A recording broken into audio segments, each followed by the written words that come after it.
You won't believe what just unfolded. Juanita Bynum just responded to Leandrea Johnson's shocking live video. And trust me, this is no ordinary church drama. This moment dives deep, shedding light on celebrity pastors, the pressure of public ministry, and the silent struggles behind the scenes. But the most jaw-dropping part? Wanita isn't pulling any punches. Her response might just change how you view the entire gospel industry. Stick around to understand why her reaction is stirring major controversy and why this conversation is essential right now. In the world of gospel music and ministry, raw moments like these can either break someone or lead to a powerful transformation. That's exactly what we're witnessing between two prominent women of faith, Juanita Bynum and Leandrea Johnson. If you've been keeping up with gospel circles, you've likely already seen the viral clip. Leandrea Johnson going live on Instagram, visibly intoxicated and emotionally exposed. She poured out her frustrations with church politics, hypocrisy, and the overwhelming pressure that comes with being a gospel artist. The internet exploded. But what no one expected: Juanita Bynum's fearless and direct reaction. In this video, we're diving into the entire situation, what triggered the uproar, Juanita's unapologetic response, and what it all reveals about the emotional weight gospel leaders silently carry. We're not here to speculate. We're unpacking real statements, documented history, and the events that brought this controversy to light. By the end of this breakdown,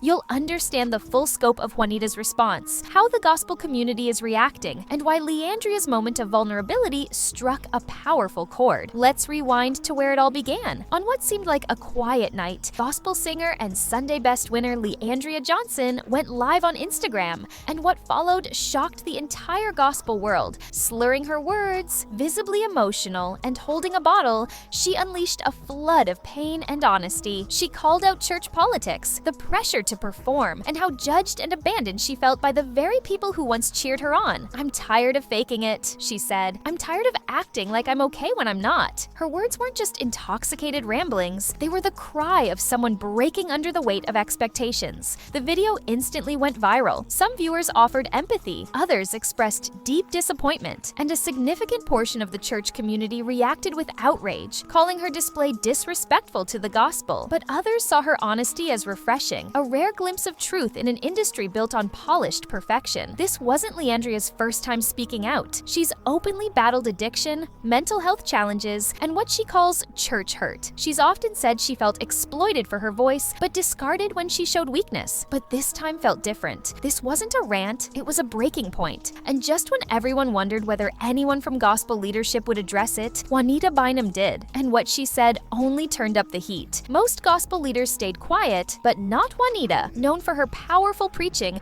her no more sheets teachings, and her boldness, she addressed the issue on a live stream. Without naming names, Juanita said, "I see people calling it ministry, but it's a mess, and it needs to stop." She added, "There's a standard. I don't care who you are. If you say God called you, there's a standard. And if you're out here drunk and cursing on live, maybe it's time to sit down and heal before stepping back on stage." Her words hit hard. Juanita didn't stop there. She criticized the rise of celebrity culture in the church and how social media has turned ministers into performers. She warned that showcasing emotional instability online does more harm than good. Young women who look up to you are confused. They don't know whether to follow your anointing or excuse your addiction, she said. "This isn't judgment, it's correction. There's a difference." Some praised Juanita for standing firm. Others accused her of lacking empathy and throwing a hurting sister under the bus. "Where's the grace?" one viewer asked. "Didn't you have your own struggles too?" And that's the twist. Juanita has faced her own public trials. From an abusive marriage to emotional breakdowns, she's walked a painful path. So people wondered, why wasn't there more compassion in her voice? But Juanita said this was love, truthful love. She insisted that being anointed doesn't cancel the need for accountability. You can't bleed on people from a place of unhealed pain and call it ministry. That's not deliverance, it's destruction. From there, the conversation widened from Leandrea's breakdown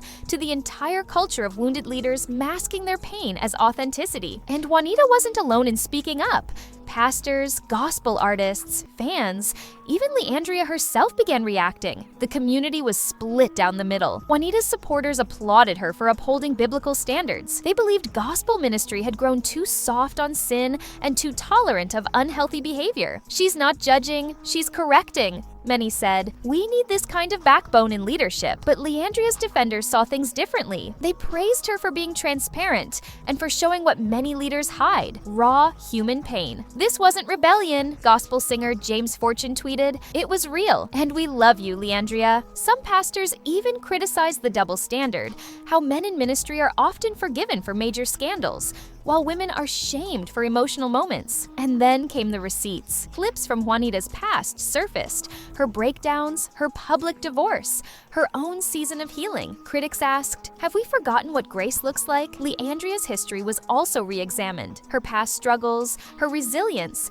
and her ongoing search for acceptance in the gospel world came back into focus. The church cheered for her voice, one viral post read, but shunned her pain. The real question became, why does the church demand perfection from broken people? Ministers are expected to be holy, happy, and healed, even when they're not. And when they finally crack under the pressure, they're shamed instead of supported. Christian mental health advocates are now calling for a culture shift. They want churches to normalize therapy, support emotional healing, and stop expecting leaders to carry more than they can handle. Leandrea said it best in a follow-up video: "Unless you've cried the tears I've cried, don't come for me. I'm not perfect, but I'm real." Maybe that's what they can't handle. As tensions rise, insiders say this controversy is just the beginning. Rumors suggest Wanita is preparing a full sermon series titled "Clean Hands and a Pure Heart," directly addressing the spiritual and moral decline she sees in today's ministry culture. And this isn't just about two women. It's about a broken system, a system where leaders are trained to hide their wounds, where authenticity is punished, and where spiritual burnout is disguised as faithfulness. It's time to ask the tough questions. Can the church handle real transparency? Are we helping leaders heal or forcing them to pretend? And will we keep choosing appearances over honesty? This controversy pulled the mask off a much deeper issue. And now, the gospel community has a choice: keep pretending or start healing. She wants to share how destiny took an unexpected turn. What started as a personal moment between two women in ministry has evolved into a national conversation about leadership, honesty, mental health, and accountability, and no one is coming out of it untouched. So what happens next? Will Leandrea be silenced or supported? Will Juanita soften her tone or double down? And will the gospel community finally have the courage to confront its deepest wounds? This is where everything starts to come full circle. What began as a viral video of a gospel singer, clearly intoxicated and hurting, has become a mirror held up to the entire faith community. The ripple effects are being felt far beyond Leandrea Johnson or Juanita Bynum. Let's be real, this moment exposed more than just a personal struggle. It exposed the deep, often ignored cracks in the foundation of modern ministry. Cracks formed by pressure, pride, public image, and pain. And in those cracks, something deeper is being revealed: